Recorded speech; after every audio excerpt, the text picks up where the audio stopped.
Salut tout le monde, on se retrouve pour une vidéo. Alors c'est une vidéo, ça faisait longtemps déjà, hein, premièrement, et ça va être une vidéo qui va être peut-être assez longue, je sais pas trop, hein, forcément, je la commence seulement.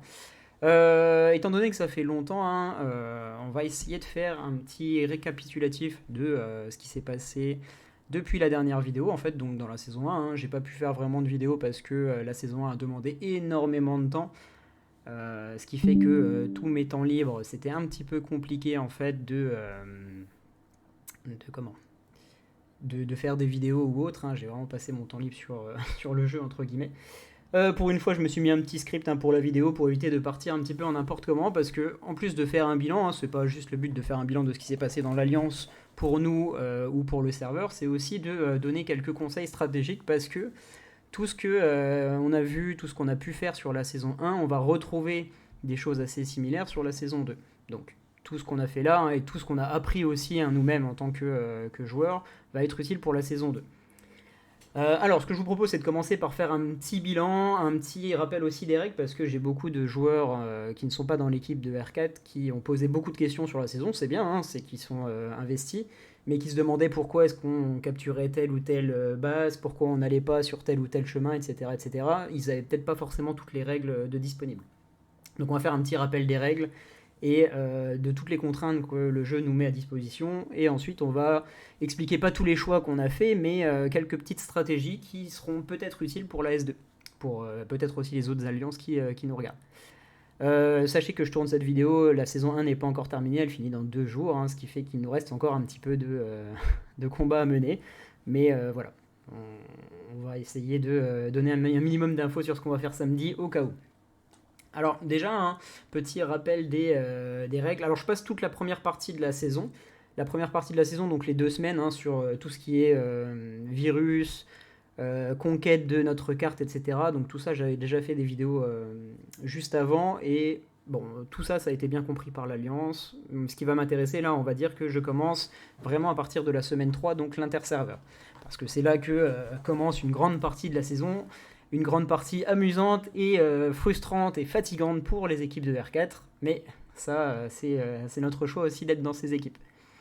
Alors, ce qu'il faut savoir, c'est que à partir de l'interserveur, donc à partir de la semaine 2, donc vous avez déjà une carte, donc ça c'est la carte du 85, je vous montre comme ça, très rapidement, je me mets sur le côté pour pas trop voir les marqueurs. Donc vous avez ce genre de carte, donc avec des parcelles. Il y a 2 types de parcelles, donc qui sont tous des carrés, ou des rectangles plutôt.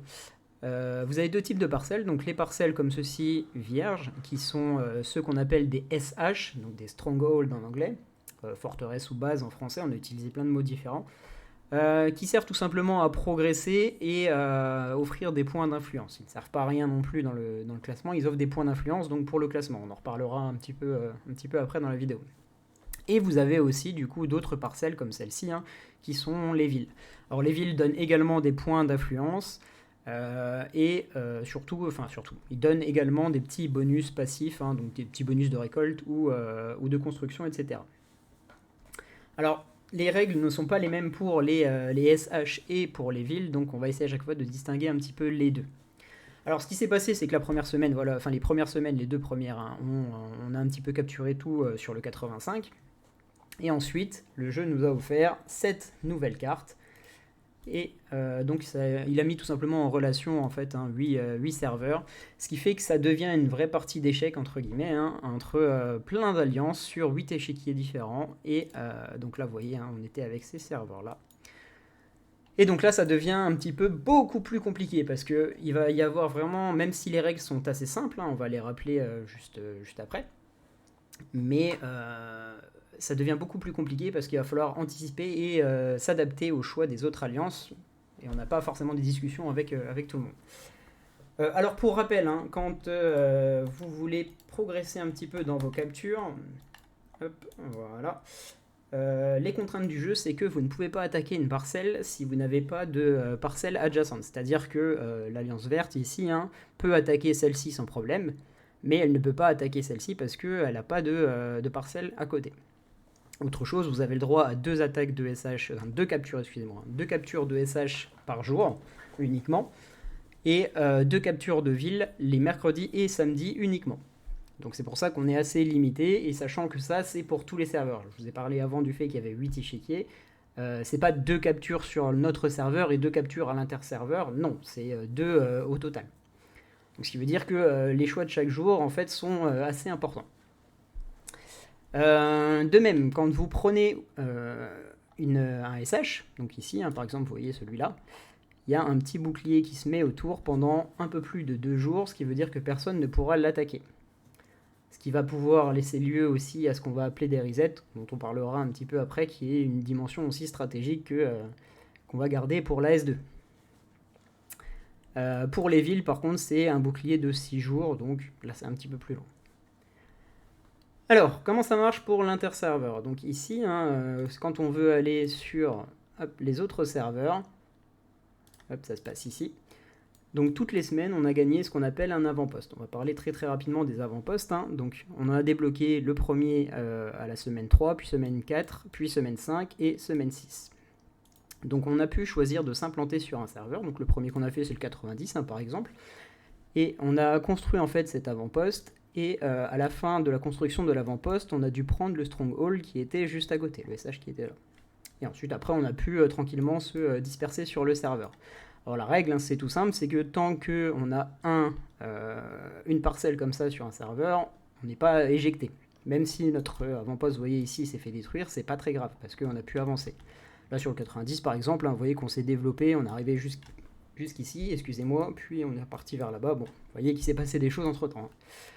Si jamais toutes nos parcelles ici venaient à être capturées ou détruites, peu importe, eh bien il faudrait recommencer d'ici. Hein. Il faudrait réparer notre avant-poste, récupérer celui-ci et recommencer une progression. C'est pour ça qu'il faut faire à chaque fois attention quand on est sur plein de serveurs différents à ne pas en abandonner, sauf si vraiment on décide d'en abandonner un. Pour notre part, on a décidé d'en abandonner un à la fin. Hein. On a 4 avant-postes, mais il y en a un qui ne sert plus à rien parce que, enfin, qui ne sert plus à rien. Qu'on a un petit peu abandonné parce que voilà, on ne pouvait pas gérer tout non plus. Donc voilà pour les avant-postes. Alors pour les avant-postes, hein, on va en parler vite fait. Quelque chose qu'on a appris après coup, c'est qu'on a un peu placé nos avant-postes entre guillemets à l'arrache hein, sur nos premières fois. Là vous voyez que celui-là est très mal placé. Alors au niveau des règles, encore une fois parce qu'il y avait des contraintes, hein, forcément, il y en avait plein. Désolé si je suis un petit peu dispersé, ça peut arriver. Donc le premier avant-poste, on a pu le mettre sur les forteresses, sur les bases, hein, de niveau 1 et 2 uniquement. Donc on a dû vraiment le mettre sur les bords de la carte. Pour la deuxième semaine d'interserveur, on pouvait le mettre sur les 3 et 4, puis ensuite sur 5 et 6, et enfin le dernier, on a pu le positionner sur 7 et 8. Donc plus on avançait, plus c'était possible de mettre son avant-poste loin. Vous voyez ici par exemple un avant-poste qui a été placé sur une base 7, hein, c'est qu'il a été placé sur la dernière semaine. Sauf que, en fait, même dès le début, on aurait pu réfléchir un petit peu plus, hein, parce que là, on s'est mis un petit peu à l'arrache, on s'est mis vraiment ici, vous voyez, sur le bord, parce qu'il y avait des bases de libre à ce moment-là. Mais on s'est rendu compte, un peu tardivement, hein, que la carte n'est pas vraiment égale. Je m'explique, hein, y a certains SH, qui sont vraiment plus intéressants que d'autres. Et ça, c'est un travail qu'on fera pour la S2, hein, c'est de vraiment réfléchir à où s'implanter, et que je vous conseille, s'il y a d'autres alliances qui regardent, hein, de vraiment réfléchir à où s'implanter. Même si les bases sont occupées, on a vu que ça bougeait énormément et que ça bougeait très très vite, hein, donc il y a moyen de se débrouiller. Mais posséder des SH qui sont intéressants, c'est quand même quelque chose de vraiment utile. Par exemple, hein, pour illustrer ce que je dis, vous avez quelques... voilà, par exemple ici, hein, alors ces deux SH là, si vous maîtrisez ces deux SH là, bah rien que celui-là, hein, vous maîtrisez celui-là, vous avez 3 villes qui sont collées. Ça veut dire que si vous maîtrisez ce SH là, vous pouvez choisir de contrôler n'importe laquelle de ces villes-là. Et si vous prenez celui-ci qui est juste à côté, vous rajoutez en plus une ville 4. Donc avec 2 SH, vous avez 4 villes qui sont dispo. Voyez, ce qui n'est pas forcément le cas sur des autres endroits. Hein. Nous, on a repéré cet endroit-là, on a repéré aussi celui-ci, par exemple, pour quand on est un peu plus avancé. Mais là, c'est la même chose, hein, c'est-à-dire que ce SH-là, il a les 3 villes qui sont ici, qui sont un peu dans nos niveaux en plus. Donc c'est vrai qu'on aurait dû viser ce SH sur plusieurs serveurs. Bon, on le sait après coup maintenant, désolé. Hein. Et pareil, si on prend celui-ci, on a une ville 5 avec, donc encore une fois 2 SH pour 4 villes. Voilà, donc là, déjà, première chose qu'on doit corriger pour la S2, c'est comment planter correctement notre avant-poste pour viser justement ces SH-là qui sont quand même beaucoup plus importants. Alors, au niveau de ce qui était possible de faire, en plus on est limité, donc on est limité par le nombre de captures par jour, comme je vous ai dit, le chemin qu'on peut emprunter aussi, les boucliers, tout ça. Et en plus, nous avons uniquement 3 SH par serveur de disponibles, que ce soit sur le 85 ou sur les autres, plus un par ville sur le serveur. Alors qu'est-ce que ça veut dire ça? Ça veut dire que si je regarde ici dans Ville d'Alliance, sur le 85, vous voyez qu'on a 4 villes, donc on a 7 forteresses disponibles. Les 3 de base, plus une pour chaque ville. Sur le 94, vous voyez qu'on a une ville, donc 4 forteresses, hein, parce que les 3 plus 1, etc., etc. Donc là on en a 2, donc 3 plus 2, 5.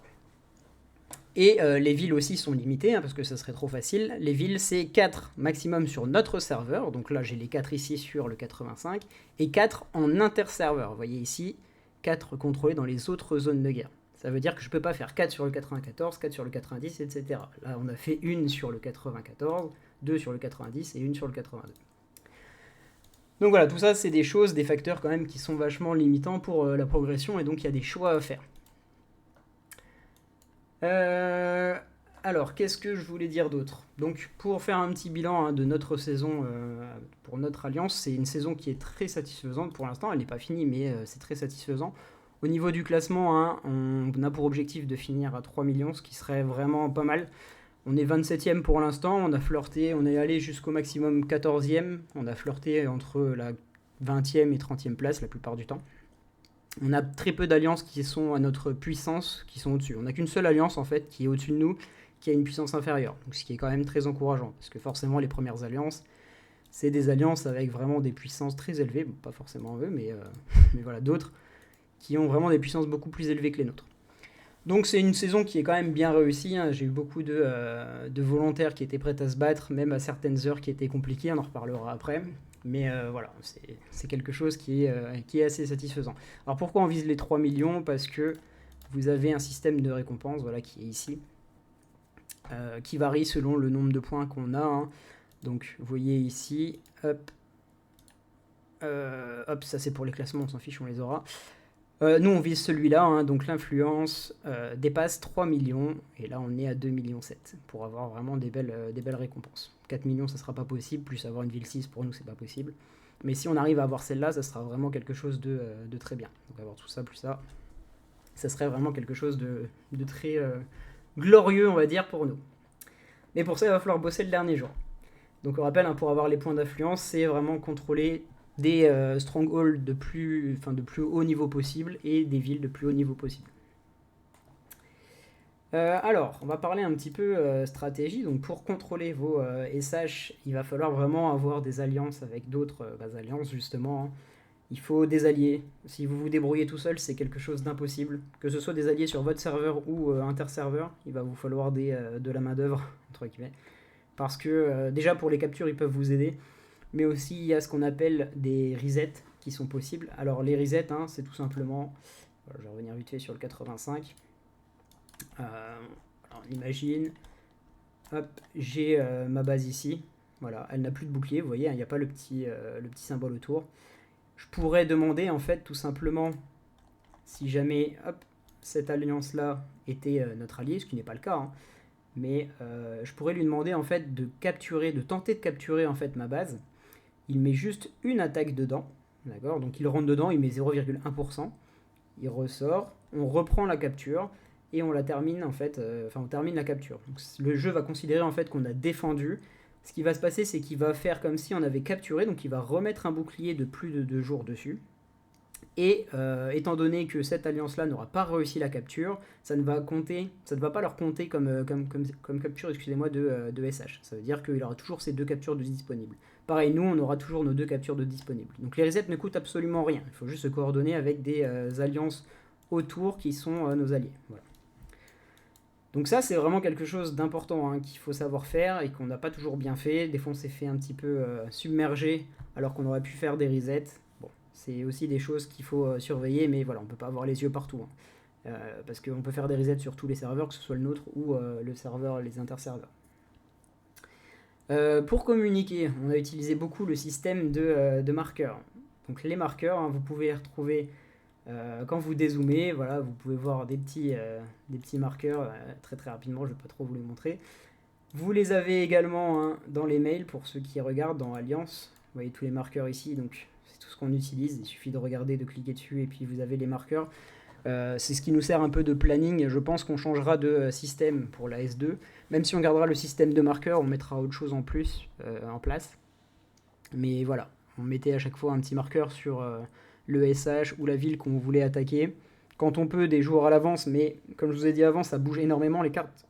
Donc c'est difficile aussi de prévoir sur plusieurs jours. Hein. Mais voilà, on mettait souvent un marqueur avec l'heure à laquelle on allait attaquer pour pouvoir prévoir. Excusez-moi. Vous les retrouvez également, ces marqueurs là dans la petite loupe.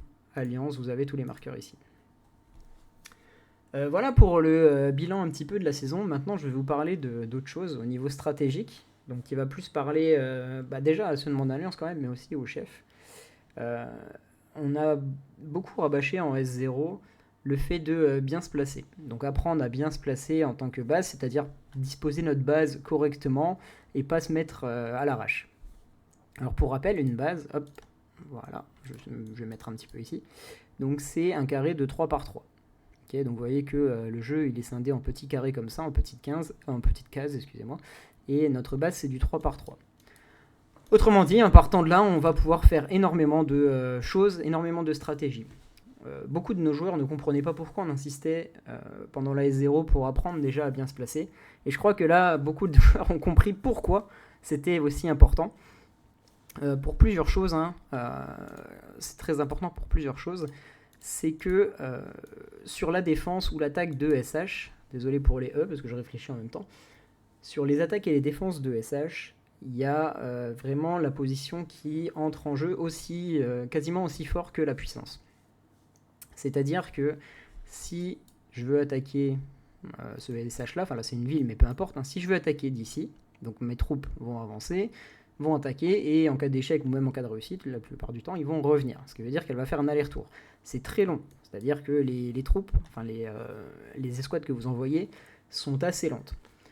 Mais en plus, si jamais j'attaque ce SH là ou cette ville là et que le défenseur c'est ce joueur ici, bah lui il va devoir faire 2 fois plus de chemin, donc 2 fois plus long, que ce soit à l'aller et au retour. Donc avoir une bonne position, on peut littéralement multiplier le nombre d'attaques de ceux qui sont proches par 4 assez facilement. En fait, dans cette position, si moi j'attaque d'ici et que mes adversaires sont ici, je vais attaquer, j'aurai la possibilité d'attaquer 4 fois plus en fait que mon adversaire. Ce qui fait que même s'il est plus puissant que moi, je peux m'en sortir sans problème. Donc la position, c'est quelque chose, et la disposition surtout des alliances, c'est quelque chose de super important. Je rappelle que c'est un jeu de guerre, hein, on s'est battu là pendant 5 semaines, ce n'est pas un jeu de fermier comme on aime à dire sur le serveur. Et donc qui dit jeu de guerre dit qu'il y a beaucoup de stratégie guerrière et aussi de position stratégique. Donc là je vous l'ai expliqué, hein, c'est quelque chose vraiment qui compte énormément. Que ce soit d'ailleurs pour les SH, pour les villes ou pour la bataille du Capitole le samedi. Alors c'est ultra fort hein, de bien se placer pour tenir notamment une défense contre une alliance plus forte, que ce soit en SH ou sur les villes. Alors vous voyez qu'ici, hein, nous par exemple, on est disposé comme ceci. Hop. Donc là, personne ne peut s'installer entre nous. Hein. Si je prends encore une fois ma base, vous voyez qu'ici, en fait, on a fait en sorte qu'il n'y ait jamais 3 cases, et donc personne ne peut s'installer entre nous.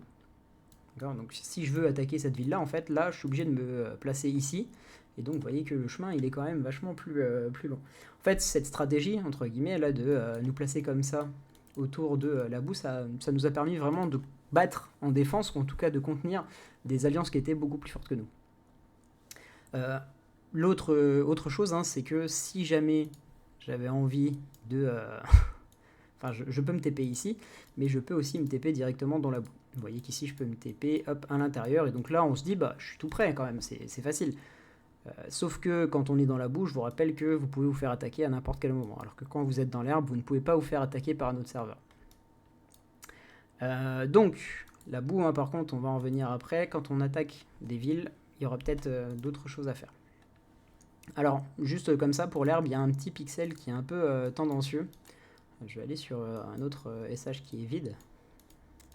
Hop. Par exemple, celui-là. Donc là, on pourrait se dire que il faut que je me mette comme ça pour pas être dans la boue. Comme ça, je suis vraiment à l'extérieur. Mais non, vous pouvez vous mettre jusqu'ici. On peut mettre la première case hein, dans la boue. On n'est pas considéré comme dans la boue, donc là, je ne suis pas attaquable. Ici, je suis attaquable, mais là je ne suis pas attaquable. Voilà. Donc pour vraiment optimiser le truc, on peut mettre le premier pixel. Ça c'est quelque chose qu'on ne savait pas forcément au début et qu'on sait maintenant. Alors, il y a différentes dispositions que j'ai demandé à mon alliance de respecter pendant la saison, qui va dépendre en fait des défenses qu'on veut faire ou des attaques qu'on veut faire. Surtout les défenses, parce que les attaques, je vous avoue qu'on se met un petit peu comme on peut généralement, vu qu'on débarque. Mais les défenses, voilà, c'est quelque chose où on a dû se placer correctement quelques jours parfois avant. Alors, je vais vous montrer un peu quelques exemples qu'on a fait. Donc ça, c'est le placement qu'on cherche à faire idéalement pour les villes. Donc vous voyez ici, hein, je vous ai mis en bleu les croix donc, autour de la ville. Donc les joueurs qu'on a en bleu, hein, c'est censé être nos joueurs les plus puissants. Comme ça, c'est les plus proches de la ville, donc c'est ceux qui peuvent intervenir le plus vite pour attaquer ou pour défendre. Bon, là, c'est surtout pour défendre. Et ensuite, on va mettre du coup les autres à 2 cases. Vous voyez, il y a 2 cases d'intervalle ici, hein, entre les deux. Hop, que ce soit horizontalement ou verticalement. Voilà, on met 2 cases entre chaque base. Donc en fait, l'idée, le principe général, c'est surtout de placer ces 16 premiers joueurs, puisqu'il y en a 16 ici. Donc on place ces 16 premiers joueurs et après on demande juste à l'alliance de bien se mettre à 2 cases en s'alignant avec la première ligne. Une fois que la première ligne est placée, les autres sont censés réussir à peu près à se placer. Bon, il y a le problème des mines à chaque fois qui gênent, et le problème des joueurs qui n'écoutent pas tout le temps, mais ça, voilà, je pense que vous connaissez un petit peu dans chaque alliance. Alors pour les villes c'est facile parce qu'il y a vraiment un multiple, hein, donc on part vraiment du coin ici, donc juste prendre ce coin là qui je rappelle hein, ne compte pas comme dans la boue, pareil de l'autre côté, et on voit qu'en laissant un espace comme ça de 2 cases ça passe, que ce soit horizontalement ou verticalement on peut faire des lignes de 5 par 5, donc ça c'est vraiment idéal. Et alors attendez, je vais vous... Voilà. Donc pour les SH, on a cette disposition-là. Donc là, je vous ai mis avec les noms. Bon, désolé, ça affiche un petit peu ceux qui sont nommés, mais c'est pas grave, c'est nos joueurs les plus puissants, entre guillemets. Donc là, la seule différence pour les SH, c'est le même principe, sauf que ça ne marche pas en termes de multiples. On peut faire des lignes que de 4 déjà, parce que les SH sont plus petits. Et en plus, vous avez, si on veut optimiser, donc vraiment avoir le coin ici et le coin ici, il va falloir laisser une case. Juste là, vous voyez qu'il n'y a qu'une case au lieu de 2. Et pareil, verticalement, on a laissé une case ici. Ce qui veut dire que ces 2 cases-là, voilà, ils sont pas optimisés, entre guillemets. Il n'y a pas de 2 places, mais c'est juste pour permettre d'avoir ces joueurs qui sont vraiment collés au maximum à la SH. Encore une fois, le but, hein, si vous voulez vous déplacer comme ça en tant qu'alliance, c'est placer ces joueurs-là dans un premier temps, et ensuite demander à tous les autres de venir juste s'aligner. Une fois que ceux-là sont passés, les autres s'aligner, normalement, c'est quelque chose qui passe à peu près. En tout cas, j'espère. Ils ont juste à faire un quadrillage. Hop. Voilà pour les différents placements. Le dernier placement qu'on va utiliser, ça sera un placement qu'on connaissait en S0. C'est vraiment le fait de venir se coller comme ça les bases les unes aux autres. Alors, quand est-ce qu'on utilise ces placements? Donc là, le premier placement que je vous ai montré, c'est pour défendre une ville. Le deuxième, c'était pour défendre un SH. Et le troisième, en fait, on l'a beaucoup utilisé en S0 et on peut l'utiliser notamment... Hop, vous voyez par exemple, bon là ils sont un peu mal placés, mais des alliances ici par exemple, hein, quand ils sont autour du Capitole. Pourquoi autour du Capitole? Parce que on va avoir beaucoup d'alliances qui sont autour du Capitole, que ce soit pour les samedis ou l'intersaison par exemple. Et donc là, on va essayer de prendre le moins de place possible pour pouvoir rentrer plein d'alliances, premièrement, et aussi pour le maréchal. Parce que le maréchal, on rappelle, hein, si on est tous collés, il y aura moins de temps de trajet pour les rallyes, et donc les rallyes seront un peu plus efficaces. Voilà. Donc 3 dispositions possibles, hein, soit tout collé, donc comme en S0, très utile pour Capitole et Maréchal, pour faire un petit bilan, soit la disposition pour les villes, donc celle qu'on utilise actuellement, donc voilà, avec 2 cases entre chaque base, et puis ici juste la première ligne qui est à moitié dans la boue. Et pareil pour les SH, sauf que là il faut laisser ici juste une seule case au lieu de 2. Alors vous voyez quand même à quel point c'est intéressant, on prend carrément toute la parcelle ici. Hein. Là on prend vraiment toute la parcelle, il n'y a aucun trou, presque, hein. Vous voyez que des fois c'est un petit peu mal fait. Mais donc si quelqu'un veut nous attaquer, soit il doit aller dans la boue, soit il est très très loin. Donc s'il se met très loin, c'est très facile pour nous de défendre, sauf si vraiment c'est une énorme baleine. S'il vient dans la boue, on va pouvoir les attaquer. Voilà, donc c'est très très important le placement. Donc ça, c'est quelque chose aussi qu'on va continuer de travailler, qu'on va essayer d'optimiser pendant l'intersaison pour que ce soit très efficace en S2. Alors maintenant, dernière chose, on va juste voir comment attaquer maintenant une ville ou un SH. Alors pour les SH, généralement, on arrive avec l'effet de surprise, sauf si vraiment c'est trop obvious et que dans ce cas-là, il y a les teams en face qui sont placés, mais on arrive avec un effet de surprise, on se met, hop, voilà, comme ceci, on cherche vraiment à venir se mettre, je vous l'ai dit, à moitié dans la boue, comme ceci. Enfin, à moitié, juste une case dans la boue. Et on essaye de se coller ou au moins de laisser 2 cases pour vraiment qu'il n'y ait personne entre nous. Et donc, on ait vraiment la priorité. Une fois qu'on a la priorité, c'est facile. Il suffit d'attaquer pour les SH. De prendre le contrôle du SH. Et ensuite, une fois qu'on a le contrôle du SH, hop, je vais en prendre un, on va pouvoir tout simplement le renforcer, comme ceci, et on voit qu'on a 10 renforts possibles. Donc en fait, c'est assez facile à défendre. Il suffit d'à chaque fois renforcer. Si l'ennemi vient avec une attaque individuelle ou un rallye qui nous sort quelques joueurs, il suffit tout simplement de venir renforcer à chaque fois. Et si on a la position, c'est très facile parce que du coup, on a beaucoup moins de temps de trajet et donc on peut renforcer au fur et à mesure même si on est plus faible. Pour les villes, c'est un petit peu différent. Donc pour les SH, c'est un système de pourcentage, vous l'avez déjà vu, le but c'est d'arriver à 100% le premier. Pour les villes, c'est différent. Il y a vraiment une ville qui est en défense, une ville qui est en attaque. Donc là, vous voyez, notre ville, elle a une certaine durabilité ici, plus les 60 qui sont là, mais c'est un petit peu particulier. On va surtout s'intéresser à la barre verte. Et l'objectif pour la ville attaquante, ils ont 1 heure pour la mettre à 0. Donc, ils vont attaquer, et si jamais il n'y a pas de défense dans notre ville, toutes leurs équipes vont mettre un petit montant de dégâts. Donc c'est vraiment le nombre d'attaques qu'il faut privilégier sur une ville et pas vraiment la puissance. Enfin, la puissance sert, mais c'est surtout le nombre d'attaques qui va vraiment jouer. Tant qu'il n'y a pas de renfort, bien sûr. Quand on a du renfort, forcément, c'est nos équipes qui prennent et pas la durabilité de la ville. Ce qui veut dire que quand on va défendre une ville, donc là, c'est la même chose, on va pouvoir renforcer. La différence, c'est qu'on peut avoir 20 renforts possibles. Donc encore une fois, avoir la position, c'est quelque chose de simple. Vous voyez, la défense d'une ville, ça ressemble un petit peu à la défense de SH. Donc là, on a à peu près la même stratégie. Par contre, pour l'attaque, il y a des choses qui sont intéressantes, qui peuvent même être intéressantes pour la SH, mais on a vraiment, on va dire, une stratégie optimisée qu'on va voir ensemble sur ce truc-là, sur le paint. L'idée, je pense, quand vous voulez attaquer une ville, alors que ce soit... Enfin, c'est différent si c'est le mercredi ou le samedi. Si c'est le mercredi, on essaye vraiment d'être en dehors de la boue. Si c'est le samedi, on va dans la boue. Pourquoi est-ce qu'on va dans la boue le samedi ? Parce que quand on attaque une ville, quoi qu'il arrive, on perd notre bouclier. Et le samedi, on peut attaquer toutes les bases de chaque alliance. Donc, être dans la boue ou être dans l'herbe, ça ne change absolument rien. Donc, autant venir dans la boue directement. Donc, on va venir dans la boue. Bon, là, on est placé dans l'herbe, mais c'est pas grave. Et l'idée, s'il y a déjà des renforts dans la base, ce qui se peut, dans la ville, ce qui se peut, donc là on va partir du principe qu'on attaque une ville qui est défendue. L'idée, si on est à 20 joueurs, voilà, on va partir du fait qu'on est 20 joueurs qui attaquent, c'est qu'il y ait 4 capitaines, par exemple lui, je sais pas, allez, on va dire lui et lui, voilà, qui sont désignés à l'avance, 4 capitaines qui vont lancer en même temps. Il faut se coordonner. Voilà, une attaque de ville ou de SH, c'est vraiment quelque chose qui demande de la coordination, surtout quand on est plus faible que l'adversaire. Combien de fois on a pu défendre un adversaire qui est beaucoup plus puissant parce que juste il attaque comme un poulet sans tête et c'est très facile de renforcer. Mais l'idée en fait, c'est si on a ces 4 capitaines qui lancent un ralliement en même temps, qui se fait renforcer par tous les autres, avec les T1 bien sûr, qui se fait renforcer par tous les autres. Je vais avoir 4 ralliements qui vont arriver en même temps. Autrement dit, 20 joueurs. 20 joueurs qui arrivent en même temps. Ces 4 ralliements vont sortir en fait tous les défenseurs, normalement j'espère. Ils vont sortir tous les défenseurs de la base. Et en fait, au moment où j'ai ces 4 ralliements qui partent, donc imaginons que moi je suis ce joueur-là, voilà, j'ai renforcé ici pour le ralliement. Hop, ma team commence à avancer, elle est à peu près à cet endroit-là. Quand je vois que le ralliement est à cet endroit-là, et je vais pouvoir envoyer mes 3 autres teams à l'attaque.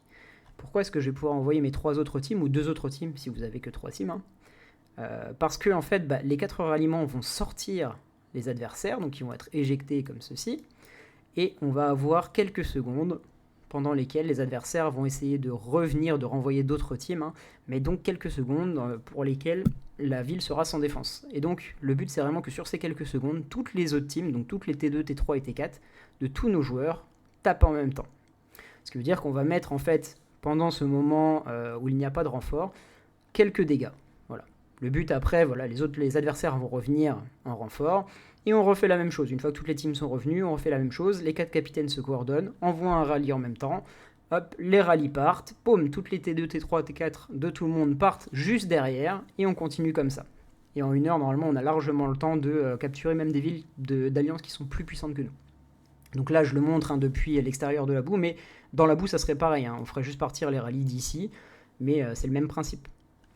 J'espère que c'est assez clair pour le schéma, mais voilà, ça c'est un exemple de stratégie qu'on peut utiliser et que j'espère on va utiliser samedi hein, pour attaquer quelques villes un peu plus grandes. Et puis voilà. Alors, autre stratégie aussi, hein, on va en citer 2 choses. Enfin, c'est pas forcément des stratégies, mais c'est des stratégies quand même. Alors, pensez, hein, on l'a dit tout à l'heure, à avoir des alliés. Quand vous avez des alliés en attaque, là on parle vraiment de l'attaque, hein, quand vous avez des alliés en attaque, pensez à leur demander s'ils sont disponibles pour venir vous entourer. Toujours même principe, hein, si moi je suis l'alliance bleue ici, si mes alliés viennent se positionner autour, ils auront deux rôles, surtout si c'est des alliés un peu plus puissants. Les 2 rôles, déjà le premier, on l'a vu avant, c'est d'occuper de l'espace, parce que du coup en occupant de l'espace, ça empêche les adversaires d'être trop proches. Donc ça c'est la première utilité. Et deuxième utilité, c'est si jamais l'adversaire vient se mettre ici dans la boue pour défendre, eh bien quand ils sont dans la boue, nos alliés vont pouvoir intervenir directement et attaquer ces bases-là. Ce qui veut dire que nous, on ne va pas perdre notre temps et nos équipes à attaquer et à sortir les autres de la boue pour récupérer justement la position, mais c'est nos alliés en fait qui vont venir s'occuper de ça. Donc ça, pour le coup, il faut avoir des bons alliés hein, avec qui vous entendez, qui connaissent leur travail, mais voilà, important d'avoir des alliés avec vous et de leur demander comme ça de prendre la position, plus nettoyer au cas où les bases qui vont aller dans la boue, pour empêcher vraiment de pouvoir défendre. Donc ça, c'est la deuxième stratégie. Et enfin, dernière stratégie, troisième, qu'on a énormément utilisée pendant la saison. Morale positive ou pas, ça, j'en sais rien, ça reste un jeu de guerre. Nous sommes sur un jeu de guerre à l'international.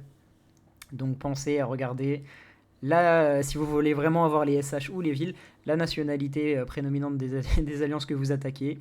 Et merci le décalage horaire, mais attaquer pendant que l'ennemi est dans la nuit, c'est vicieux, mais ça marche.